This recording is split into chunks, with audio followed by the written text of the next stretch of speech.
सर्वप्रथम मैं यहाँ पर इस जन्मभूमि को प्रणाम करना चाहती हूँ, इसने मुझे नया जन्म दिया। और यहाँ पर उपस्थित सभी मेरे बड़ों को, गुरुदेव को, आनंदी माँ को और भाई जी को मैं प्रणाम करती हूँ।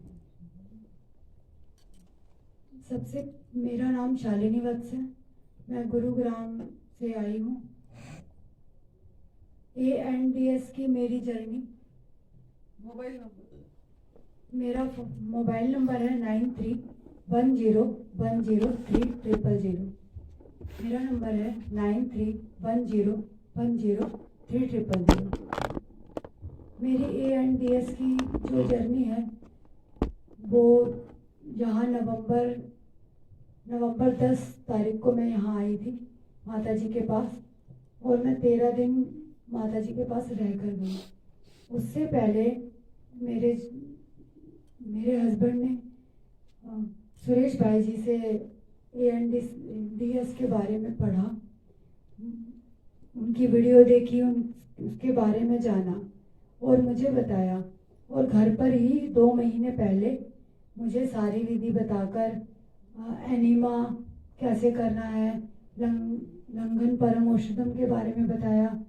बीबी चौहान गुरुजी की वीडियोस दिखाई, माँ आनंदी की वीडियो मैंने देखी। सभी जो क्रोनिकल डिसीज से गुजर रहे थे उनकी मुझे दिखाई गई वीडियोस। मैं अगर आज यहाँ बैठकर अपना एक्सपीरियंस शेयर कर रही हूँ तो सर्वप्रथम मैं ये स्वीकार करती हूँ कि ANDS को अपनाने में मुझे बहुत ही मुश्किल हुई। मेरा विश्वास इतना नहीं था जितना मेरा हस्बैंड का था। उन्होंने मुझे धीरे धीरे मोटिवेट किया और मुझे इसकी तरफ अग्रसर किया। अब मैं अपनी बीमारी के बारे में संक्षिप्त आपको बता देती हूँ।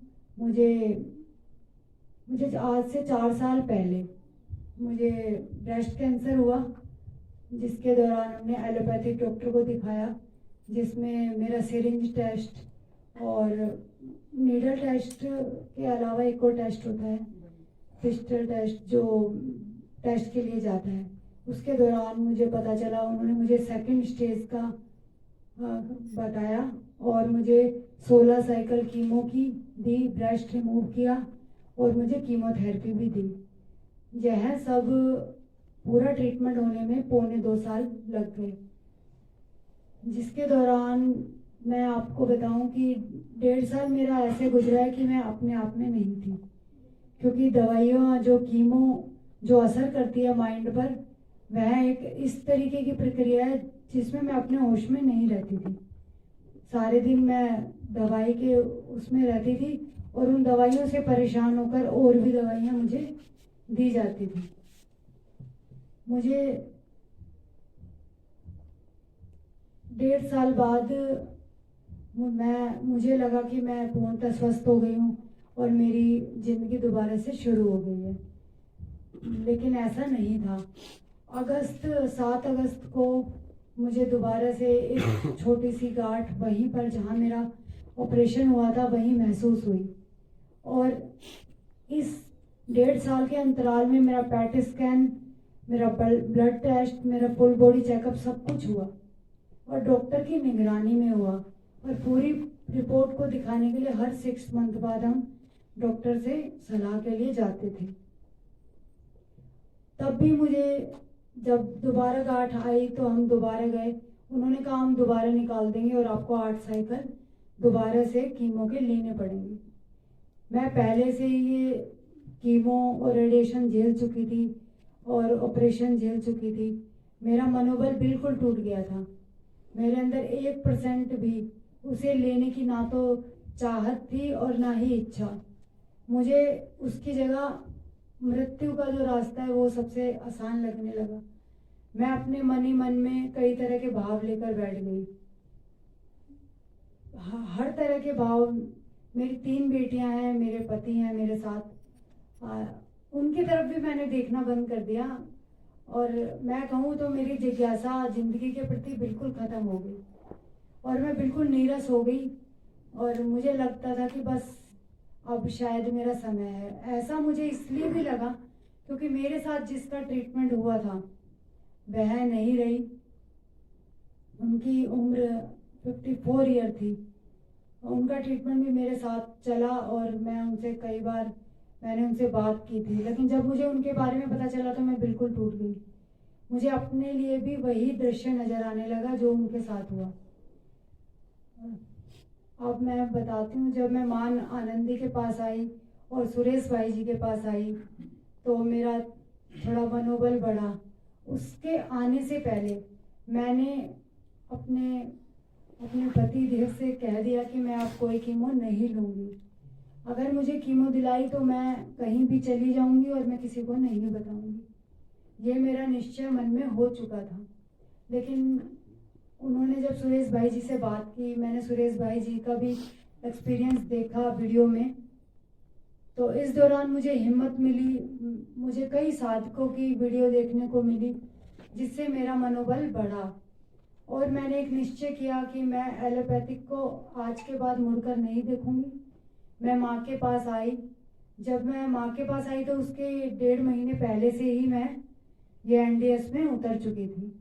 मैं निर्जला कर चुकी थी घर पर, 1 दिन का, 2 दिन का, 3 दिन का। और मैंने लंगनम परम औषधम के बारे में जब सुना तो मैंने 1 दिन 3 दिन का मैं यहाँ पर लंगन उपवास रखकर अपने घर पर इस दृढ़ निश्चय के साथ माँ के पास आई और माँ की निगरानी में मैंने पहला 6 दिन का निर्जला किया।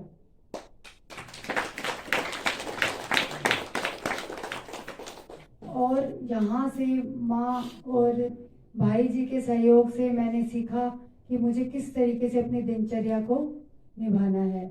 तो जब मैं अपने घर पे गई तो मेरा जो रूटीन था वो हर हफ्ते का ये था कि 4 दिन मुझे लंघन करना है, 3 दिन मुझे रसाहार पे रहना है और उस रसाहार में भी पहला रेचक जूस होगा और वह रेचक जूस मैं 2 बजे लेती थी, कभी कभी 3 भी बज जाते थे और शाम होते होते मैं कभी मौसमी का जूस, कभी संतरे का जूस ले लेती थी। ये मेरी दिनचर्या रही और ये दिनचर्या करते करते आज मुझे 6 महीने हो गए। जब मैं माँ के पास आई हूँ तो 1 महीने पहले ही मेरे घर का गृह प्रवेश था, जिस कारण मैं इसको पूरे क्रमबद्ध तरीके से नहीं कर पाई। किंतु मैंने अपना उपवास जो 17 घंटे का, 18 घंटे का, वो बनाए रखा और पहला रेचक जूस नहीं तो कभी कभी मैंने नारियल का पानी भी लिया।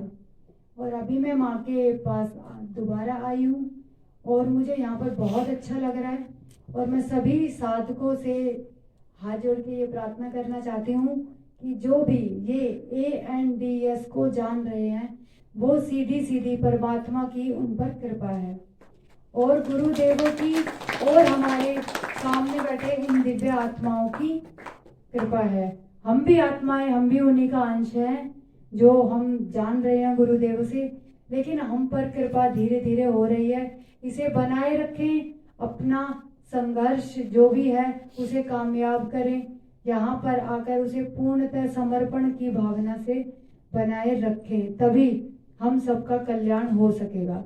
जो यहाँ से ANDS को अपना के जाएगा वो 100% ठीक होगा होगा होगा, ये मेरा मानना है। धन्यवाद।